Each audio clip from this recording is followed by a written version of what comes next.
สวัสดีครับขอต้อนรับเข้าสู่รายการยินดีแมนทอล์คครับ2 EP ที่ผ่านมาได้รับรู้เรื่องราวของพงศักดิ์เล็กกระทิงแดงยิมครับแชมป์เป็นโลกขวัญใจชาวไทยคนที่31และเป็นคนหนึ่งครับที่สร้างชื่อเสียงกับพี่ยินดีมากๆเป็นที่ตราตรึงใจของใครหลายๆคนนะครับเราเล่ากันไปถึงเรื่องราวของพงศักดิ์เล็กครับที่ไปป้องกันตำแหน่งแชมป์โลกครั้งที่15จนได้ตำแหน่งฮอลล์เฟรมรวมถึงเข็มขัดเดอะริงเป็นที่เรียบร้อยแล้วเส้นทางต่อจากนี้คุณพ่อเราทิ้งท้ายเอาไว้นะครับว่าเขาวางแผนไว้แล้วว่าจะทำลายสถิติของเขาทรายให้ได้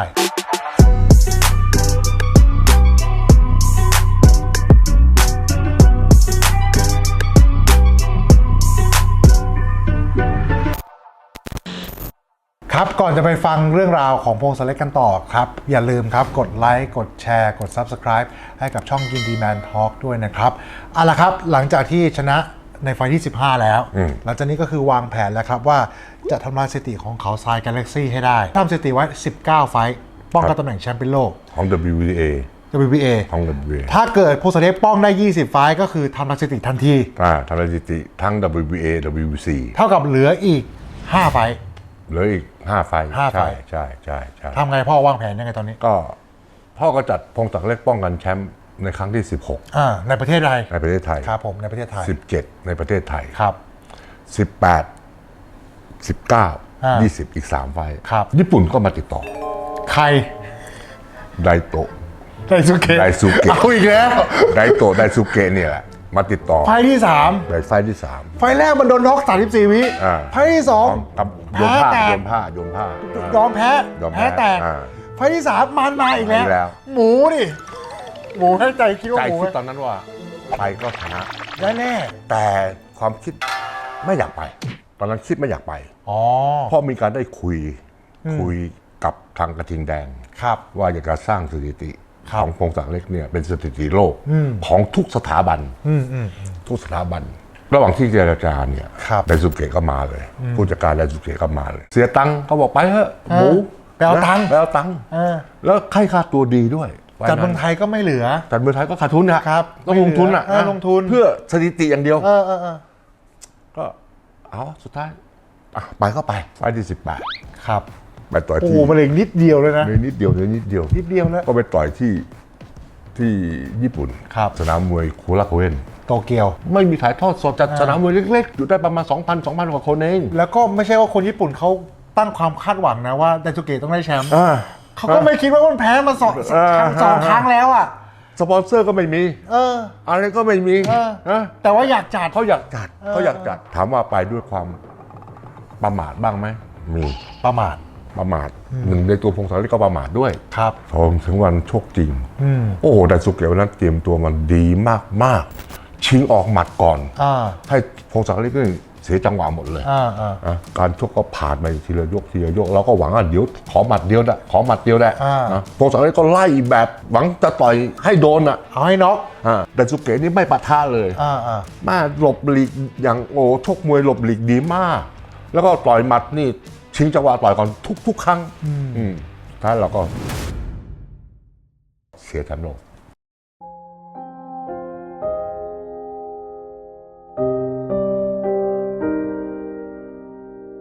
เสียใจไหมวันนั้นเนี่ยจำได้เลยพอแพ้เนี่ยขากลับนี่นะพ่อกับเสียตังเนี่ยนั่งอยู่ข้างนอกสนามบินนั่งสูบบุหรี่กันอยู่สนามบินเนี่ยนั่งปงเลยว่าโอ้เราไม่น่าที่จะมาเสียแชมป์โลกแบบง่ายๆแบบนี้เลยนะเสียใจมากวันนั้นเสียใจมากก็ไอ้การมันก็ผ่านไปพ่อรู้สึกว่าพ่อยังมีความหวังไงคือตอนนั้นพลุงเล็กเนี่ยเป็นดาวรุ่งกำลังขึ้นมาเลยอันดับโลกขึ้นมาเลยพ่อคิดว่าเดี๋ยวจะเอาผมลุงเล็กเนี่ยชิงแชมป์โลกภาคบังคับพ่อกล่าวว่าออปชั่นแรกเนี่ยจะให้ตอนนั้นออปชั่นตอนนั้นรู้สึกว่าสุดท้ายเนี่ยออปชั่นเนี่ยหมดละตอนนั้นหมดละแต่พงศักดิ์เล็กเสียแชมป์โลกในปี2550รอปี2550เนี่ย52เนี่ยแชมป์โลกเฉพาะการเนี่ยว่างลงเขาก็จะเอาพลุงเล็กเนี่ยชิงแชมป์เฉพาะการนะพ่อคิดว่ามันไม่มีประโยชน์ พลมูเล็กนี่ตอนนั้นขึ้นอันดับ 1แล้วครับอยู่อันดับ 1แล้วรอชิงแชมป์ภาคบังคับแล้วเพราะฉะนั้นเนี่ยก็คิดว่าถ้าพลมูเล็กชิงแชมป์ภาคบังคับแล้วเกิดแพ้ไปเนี่ยเราหมดแล้วแต่ว่าไม่มีช้อยแล้วไม่มีช้อยแล้วครับเพราะฉะนั้นพ่อเลยตัดสินใจเอาพงศักดิ์เนี่ยชิงแชมป์เฉพาะการในปี 2552ครับช้อยแรกของพ่อคือจะให้โอกาสพลมูเล็กแล้วแล้วถ้าเกิดพลาดทางสมาคมก็บังคับแล้วเขาบังคับแล้วให้ต่อยไฟบังคับต่อยไฟบังคับแล้วครับแต่ถ้าเกิดพลเล็กพลาดก็ยังมีตัวสำรองอย่างพงศักดิ์เล็กอยู่ใช่ยังไงก็ยังมีไม้ตายอยู่ยังไงต้องตัดเชือกกันยังไงต้องตัดเชือกกันปรากฏว่าพลไม่ถึงวาสนามันไม่มีจริงๆมันก็คือไม่มีนะพลเล็กเนี่ยต่อยอุ่นเครื่องกับนักมวยธรรมดาเลยนักมวยที่ไม่พื้นเลยพื้นเลยไม่ใช่ไฟสำคัญหรือว่าอะไรเลยแล้วก็ต่อยแบบชิวๆต่อยไปยก8โดนคู่ต่อสู้ต่อยหมัดเดียวเลยชนะน็อกเลยซึ่งพลลุงเล็กเนี่ยเป็นนักมวยที่ไม่เคยโดนใครต่อยน็อกเลยไม่ว่าต่อยมวยไทยก็ไม่เคยโดนแล้วมันเป็นไฟสำคัญด้วยเป็นไฟที่สำคัญคืออุ่นเครื่องเขาเพื่อที่เตรียมร่างกายจะมาต่อยชิงแชมป์ภาคบังคับคือแค่ไฟนี้คือแค่เตรียมร่างกายเตรียมความพร้อมไม่ให้แบบว่าหยุดนานแค่นั้นเองครับนะสุดท้ายก็พลลุงเล็กก็พลาดไม่ได้ชิงแชมป์โลกพลาดไปแต่ว่าพงศักดิ์เล็กชิงแชมป์เฉพาะการต้องหลบให้พ้นเมดิน่านี่เป็นมวยที่ไม่หนักนะครับเพราะว่าการได้2การก็ได้เป็นแชมป์เฉพาะการในปี 2552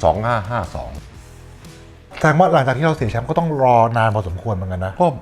ก็ไม่นานนะประมาณสักปี2 ปีประมาณนี้ตอนนั้นไดซุเกะเสียแชมป์โลกแล้วให้กับโกกิคาเมดะครับซึ่งเป็นไฟหยุดโลกเลยนะคนญี่ปุ่นดูไฮไลท์โอ้โหแต่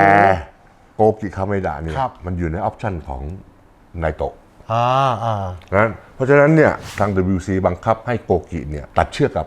พงศักดิ์เล็กครับซึ่งโกกิตอนนั้นไม่เคยแพ้ใครเลยดังมากตอนนั้นดังมากโอ้โหคาเมดะดังมากคนดูเต็มสนามทุกครั้งค่าตั๋วเนี่ยลิงไซด์เนี่ยคนละ50,000 บาทนะเพื่อจะดูโกกิเนี่ยนะเพื่อจะดูโกกินะครับก็มีการเจรจา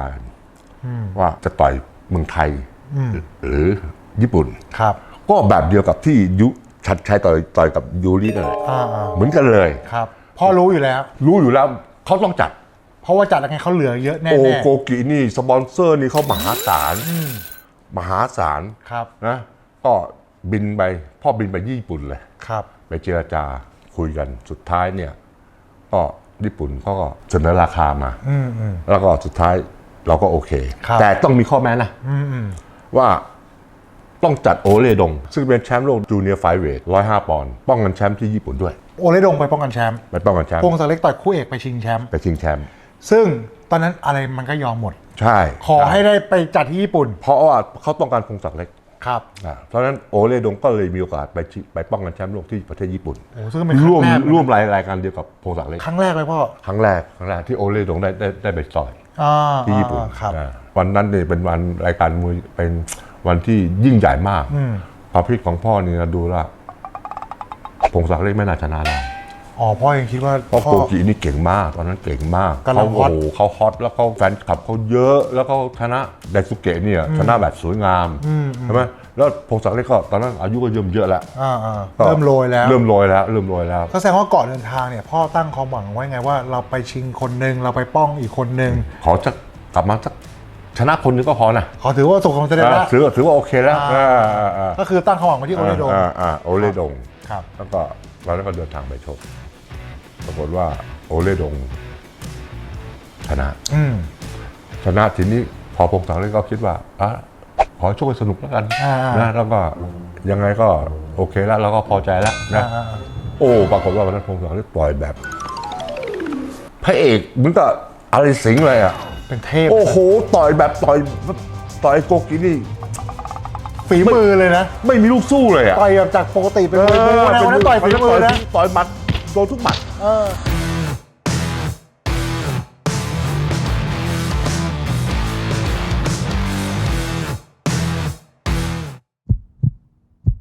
ชนะคะแนนขาดลอย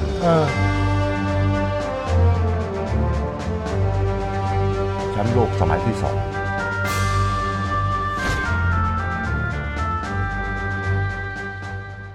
ต่อไป2แล้วนะ ต้องเริ่มนับหนึ่งกันใหม่แล้วนะ นับหนึ่งกันใหม่แล้ว ป้องกันครั้งแรก ครับ ครั้งที่ อ่า 2 ครั้งที่ 3 ครั้งที่ ก่อนที่จะถึงไฟท์ที่ 5 เนี่ยมันมีไฟท์บังคับก่อนต่อยกับเอกาโซซ่า 4ไอ้การโซโอ้ต่อยเป็นเทพเป็นเทพ เอ เลย กาโซซ่านี่ก็เป็นมวยที่แข็งมา โอ้ ก โหแล้วพ่อกลัวมากนะไอ้การโซซ่าเนี่ย ครับ พ่อประมูลมาเนี่ยค่าตัวไอ้การโซซ่าเนี่ย150,000 เหรียญนะ ผู้ท้าชิง ผู้ท้าชิงนะครับ ต่อยไอ้การโซซ่านี่ข้างเดียวเลย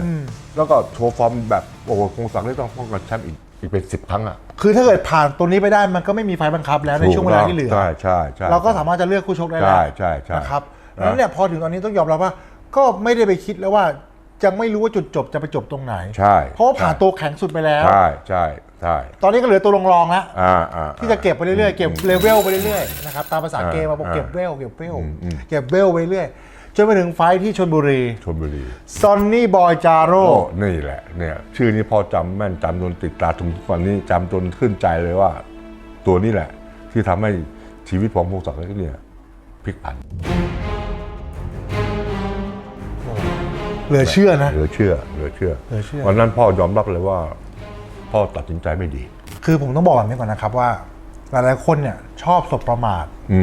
โปรโมเตอร์ประเทศไทยของเราว่า เอา จั หมู ม มา วยไม่ใช่ว่าจัดมวยกลางแจ้ง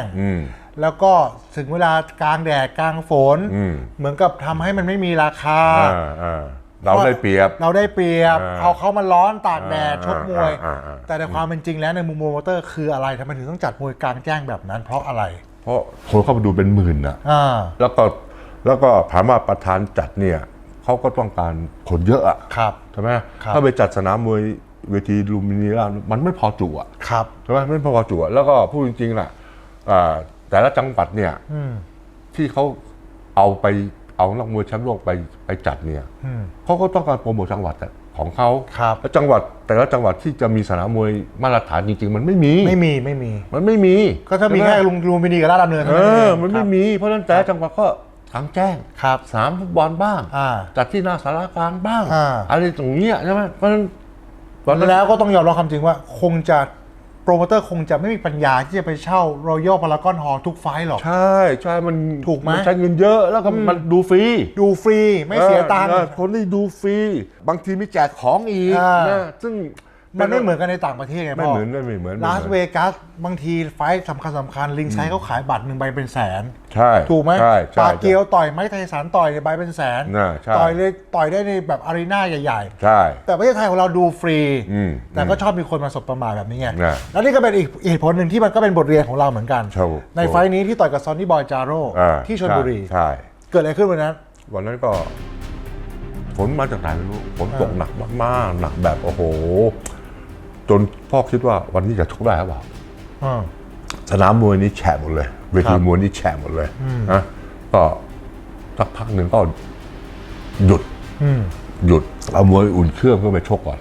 ชกไปจนถึงพงศักดิ์เล็กพื้นเวทีนี่ชุ่มหมดเลยชุ่มเหยียบไปนี่เนบเลยเนบเลยมันก็มันยุบอะมันแฉะมันยุบอะนะก็ตัดสินใจชกกลับมาที่บริเวณหน้าสารกลางจังหวัดชลบุรีนะครับการป้องกันตำแหน่งครั้งที่ 5 ของพงศักดิ์เล็กเริ่มขึ้นแล้วนะครับผู้ท้าชิงนั้นซอนนี่บอยจาโร่ดูรูปร่างหน้าตาแล้วน่ากลัวเป็นอย่างยิ่งครับดูครับทั้งหนาทั้งตันนะครับดูหัวไหล่ครับโอ้โหเลื่อนพื้นเวทีนั้นโดนฝนอย่างหนักนะครับลื่นด้วยครับโอ้นับเลยครับ5 6 7โอ้โหพงศักดิ์เล็กพลาดเลยพอขยับเนี่ยเวทีมวยมันนิ่มไปด้วยมันนุ่มไปด้วยขาก็เลยช้าลงโดนบัดซอนนี่บอยจาโร่ลงไปนับเลยนับ8แต่ก็ประคองตัวได้ไม่นับครับโอ้โหเสียวครับลื่นจริงๆครับลื่นจริงๆเรามาน่ากลัวมากครับยกนี้คือต้องยอมรับว่าซอนนี่บอยจาโร่เนี่ยเขาไม่ใช่มวยเก่งนะไม่ใช่มวยเก่งเลยเป็นมวยที่ทุบอะเดินทุบไปเรื่อยทุบไปมึงยอมฝีมือไม่มีแต่ว่าต่อยแรงต่อยทั้งไหล่ต่อยแบบเอาหมัดเดียวตายลักษณะเป็นอย่างนั้นแหละการชกก็ต่อยไปถึงยก6โดนนับไปนับหนึ่งแล้วคะแนน6 ยกเนี่ยเราไม่แพ้ละ เพราะว่าที่เหลือเราเก็บคะแนนได้ เก็บคะแนนได้แล้ว อ่า แต่ตอนนั้นฝนตกอีก อ่า ฝนตกลงมาอีก รอบ2อีก รอบสองมาอีก ถ้าเผื่อว่านั้นพ่อตัดสินใจดีนี่นะ อ่า พ่อต้องยกเลิกการแข่งขัน คือจริงๆแบบพ่อไม่มีสิทธิ์ยกเลิกนะครับ อ่า แต่ว่าเขามีสักขีพยานอ สัก ยู่ ขีพยานเรา คือ จะ จะ ต้อง ไปปรึกษากับสักขีพ คุย ยา กัน บ ได้ สักขีพยานว่าเวทีเนี่ยสภาพสนามเนี่ย มันไม่พ มั ร้ น อม ไม่ แล้ว พร้อมเหมือนกับฟุตบอลน่ะเตะไป80 นาทีเขาก็ยกเลิกการแข่งขันได้ ใช่ เพราะสนามทั่วมันแฉะ ใช่ เตะบอลไม่ได้ นี่เหมือนกันเวทีมวยเหมือนกัน แต่วันนั้นเนี่ยพ่อมันรู้สึกว่า เอ้ยต่อยไป6 ยกแล้วคะแนนเราก็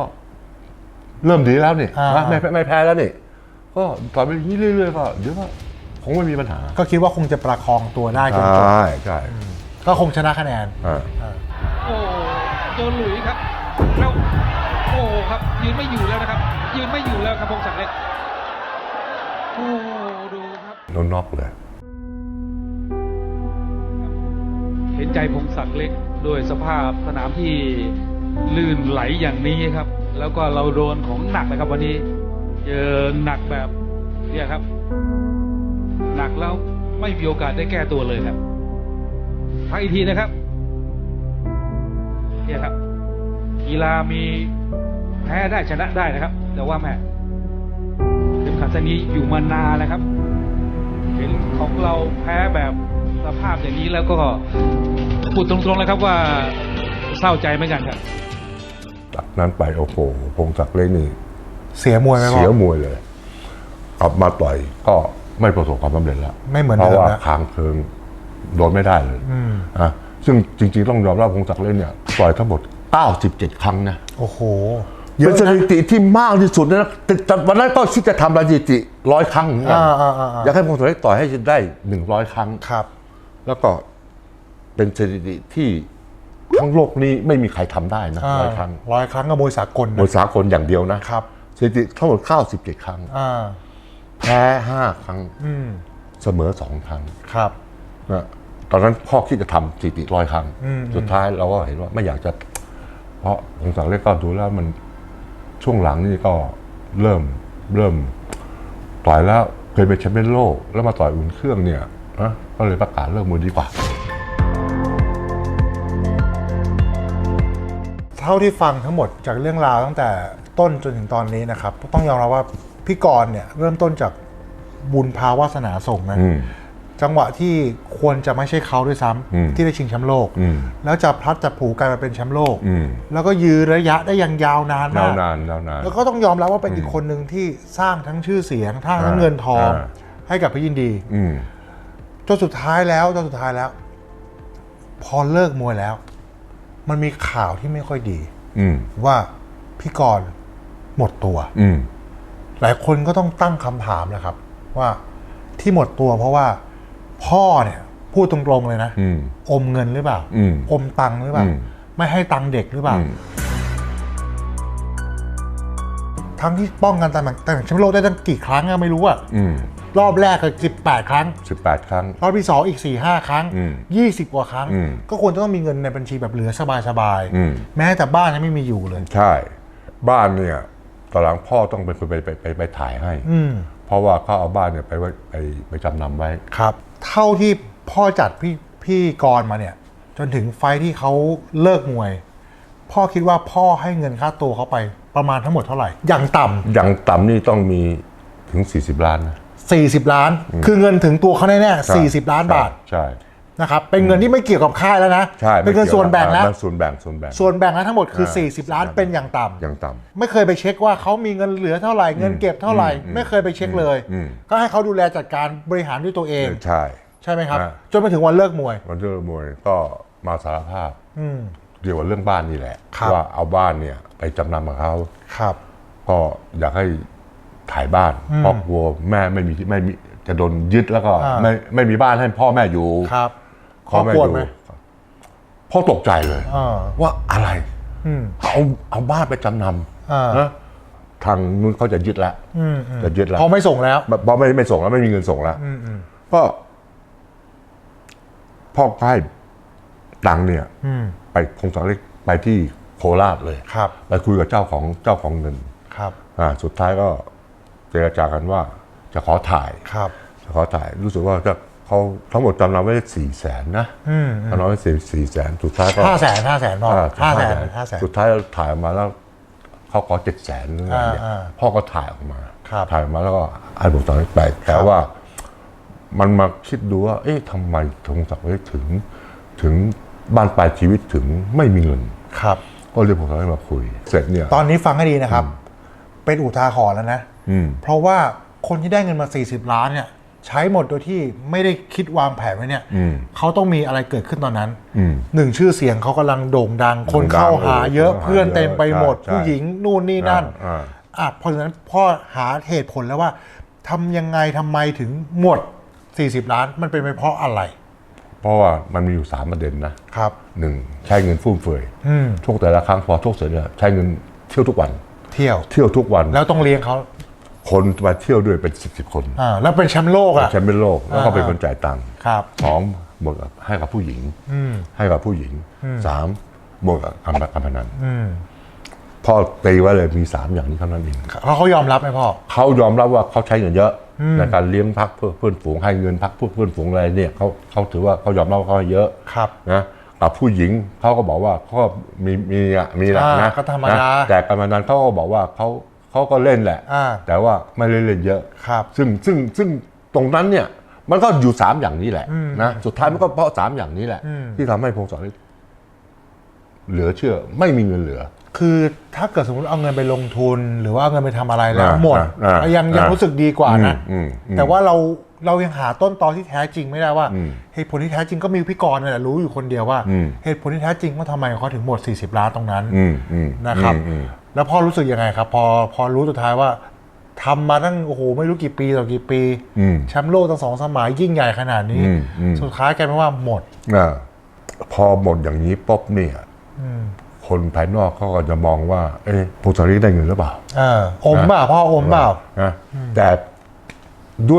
วยชื่อเสียงของพ่อเนี่ยทุกคนไม่มีใครเชื่อหรอกว่าพ่อพงศกรจะไม่ได้ตังค์เพราะไอ้จอยก็เป็นคนยืนยันไอ้หนึ่งก็เป็นคนยืนยันว่าโชคเสร็จแล้วจะได้เงินเท่าไหร่พี่จอยเลือกเสร็จต้องมีเงินเท่าไหร่พ่อถ้าเขาแบบเก็บถ้าแบบทำตัวแบบพี่จอยนะเอาว่ามีเงินสดเท่าไหร่เนี่ยพ่อไม่รู้แต่เฉพาะทองอย่างเดียวเนี่ยมีทอง1,500 บาท1,500 บาททองอย่างเดียวก็30 ล้าน30 ล้านแต่วันนี้เนี่ยคือหน้าวันนี้เงินสดนี่คือต่างหากเงินสดคือต่างเงินสดไอ้จ่อยก็ไปซื้อบ้านไปซื้อที่ไปซื้อบ้านกรุงเทพ2 หลังซื้อคอนโดซื้ออะไรเนี่ยหน้าวันนี้จ่อยก็อยู่กรุงเทพใช่ไหมเขาว่าบ้านที่101ด้วยอะไรด้วยมีเงินฝากแบงค์นะมีเงินฝากแบงค์เป็นเงินอย่างนั้นก็ต้องมี10 กว่าล้านฝากฟิกใช่กินดอกไปใช่ประจำขอเตือนแหละว่านักมวยเนี่ยมันคิดของมันอย่างเดียวว่ามันชกครั้งนี้เสร็จได้เงินเท่าไหร่ใช้หมดไฟหน้าป้องกันนะชกอีกทีมันก็ได้เงินแล้วแต่ไม่คิดว่าระยะเวลาการชกมวยของแต่ละคนเนี่ยมันมีระยะเวลาจำกัดถึงโอกาสตรงนั้นที่ได้มาพอใช้หมดไปแล้วเนี่ยมองแล้วคืนหมดเลยเรียกหากลับคืนไม่ได้แล้วไม่มีทางแล้วเพราะสภาพมวยมันเห็นอยู่ว่ามวยนักมวยชกได้ถึงอายุเท่าไหร่ก็ควรจะต้องเลิกมวยควรจะต้องเลิกมวยและนี่คืออุทาหรณ์แหละว่าตอนชกมวยเนี่ยถ้าเผื่อชกแล้วได้เงินได้ทองต้องเก็บทำอะไรให้มีหลักมีฐานอย่างทั้งไปซื้อบ้านซื้ออะไรนี่โอเคถือว่าอันนี้คือวางแผนอนาคตแล้วก็ค้าขายเล็กน้อยขายไปนี่คือบทเรียนของนักมวยทุกคนครับละครับวันนี้นะครับเรื่องราวของพงศกรเล็กนะครับก็มาถึงจุดจบแล้วนะครับว่าที่มาที่ไปตั้งแต่จุดเริ่มต้นจนมาถึงวันที่เสียแชมป์เป็นโลกแล้วก็วันที่เลิกมวยคำคอรหาต่างๆนานาที่เคยมีคนคิดอยากให้พ่อได้อธิบายพ่ออธิบายหมดแล้วเป็นอีกคนที่สร้างชื่อเสียงให้กับพี่ยินดีนะครับเยอะมากแล้วก็เป็นอีกคนที่ต้องจำไว้จนวันตายเลยว่านี่คือแชมป์เป็นโลกที่ยิ่งใหญ่ที่สุดอีกคนที่เราได้สร้างขึ้นมาคือพงศกรเล็กเนี่ยทาง WBC ยกย่องให้เลยว่าถ้าเผื่อในรุ่นไฟเวทใครหน้าวันนี้เป็นแชมป์โลกใครก็แล้วแต่ต้องมีรูปพงศกรเล็กอยู่ในเข็มขัดด้วยนี่คือทาง WBC เขาให้เกียรติมากฮอลเฟรมเขาเป็นฮอลได้ฮอลเฟรมเหมือนมูฮัมหมัดอาลีเหมือนมาเนสิใช่สุไลมานดรสุไลมานเนี่ยรักพงศกรเล็กมากเพราะเป็นนักมวยที่ทำชื่อเสียงให้กับ WBC มหาศาลเหมือนกันครับเอาละครับสุดท้ายนี้ครับอยากให้พ่อทิ้งท้าย เพราะเชื่อว่ายังไงพี่กรณ์ก็ต้องดูคลิปนี้อยู่แน่ๆนะครับให้พ่อพูดถึงพี่กรณ์ในฐานะนักมวยที่สร้างชื่อเสียงให้กับพี่ครับ พงศักดิ์เล็กเป็นหนึ่งในตัวอย่างที่ทั้งประสบความสำเร็จทั้งความผิดพลาดพอเป็นแชมป์โลกแล้วเนี่ยมีเงินมีทองอย่างสบายแต่สุดท้ายด้วยความคิดที่ยังเป็นเด็กก็เงินที่ได้มาก็ใช้จ่ายโดยที่ไม่ได้คิดแล้วสุดท้ายก็ไม่มีเหลือก็ขอบใจพงศักดิ์เล็กมากนะที่เป็นส่วนหนึ่งของเพชรยินดีแล้วก็ทำให้เพชรยินดีเป็นที่กล่าวขานของคนทั่วโลกก็ยังไงก็ยังคิดถึงก็ยังรักแล้วก็ยังเป็นห่วงถ้าเผื่อมีช่องทางอะไรที่เราพอที่จะช่วยเหลือหรืออะไรได้เนี่ยเราก็ไม่มีทิ้งแน่นอนอย่างพงศักดิ์เล็กขอบคุณอีกครั้งหนึ่งสำหรับพงศักดิ์เล็ก พงศักดิ์เล็กกระทิงแดงยิมแชมป์เป็นโลกคนที่ 31 ของประเทศไทยแชมป์เป็นโลก2 สมัยแชมป์เป็นโลกเดอะริงที่ทั่วโลกต่างให้การยอมรับว่าปอนด์ต่อปอนด์ดีที่สุดท็อป 10 ของโลกนี่คือราชันในรุ่น Flyweight ตัวจริงเสียงจริง